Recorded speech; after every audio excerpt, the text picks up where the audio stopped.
I'm a mechanical engineer by training, but 3 years into my career, I made a decision that surprised a lot of people. I quit my job in engineering and switched to consulting at McKinsey. Let's talk about why. Now, switching careers is risky, but for me it was necessary. And looking back, I'm so glad I did it. The decision really came down to 5 key reasons that I'm excited to share with you. After university, I joined Northvolt, a battery scale-up in Sweden. It was a young company, only 700 people at the time, and growing fast. I was given a lot of responsibility early on and learned a ton. But after 3.5 years, the learning curve really started to flatten. The company had grown to over 4,000 people and things were moving a little slower. And I realized I'm not as passionate about becoming a battery expert as I once thought. I tried different roles in the company, but I just wasn't getting the growth or challenges I was craving. So it was time for a change. And since it was still early in my career and I hadn't really seen much variety, I didn't just want a small change either. I wanted something that would push me in a completely different direction and allow me to explore and figure out what truly excites me. Consulting felt like that leap.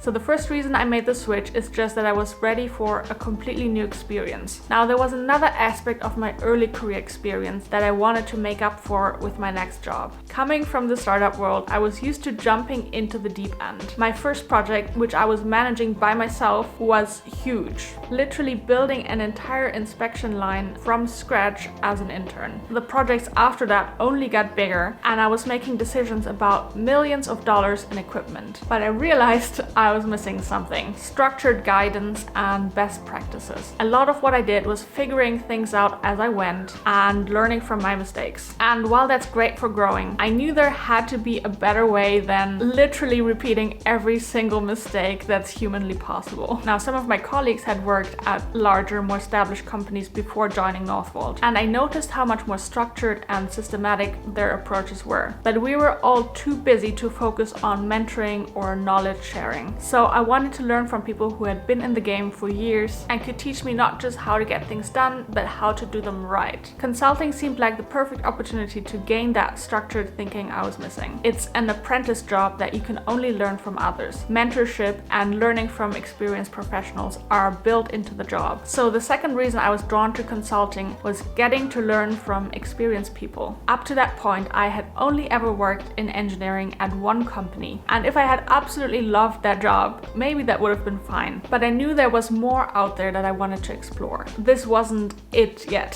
So I was looking for something that would get me closer to it ASAP. In consulting, every project is different. One day you're working with an automotive supplier, the next you're diving into marketing or even healthcare. So I thought this would be my chance to run through a bunch of different options in a short time, see how different companies operate, and hopefully find something that I truly love. So reason number 3, I wanted the variety that consulting offers and get to know different industries. Even though I didn't know my long-term career plans yet, I still wanted to set myself up for success as much as possible. And let's be honest, consulting looks great on your CV because consulting is highly competitive. Getting in and staying in requires a high level of performance, which many people see as a stamp of approval. Whether I wanted to land another job, freelance, or even start my own business in the future, I knew that consulting would open doors for me. So yeah, upgrading my CV was another reason why I wanted to go into consulting. Now, this last reason is personal and honestly the part of consulting I was most wrong about.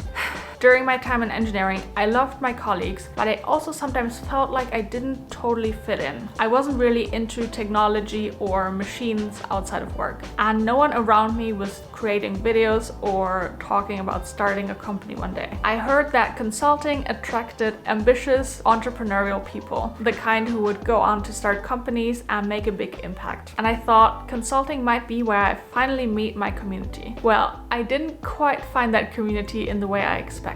Spoiler alert, I'm way too introverted and my ambitions are less corporate than the average consultant. But this led me down a path that did help me find my people, and I'll talk more about that in a future video. So my final reason for switching from engineering to consulting was to try to find my people. If you're thinking about making a similar switch or curious about consulting, I've got good news. I'm starting a series all about consulting and what it's really like, which I'll release over the next few weeks. And I will link the full playlist right here.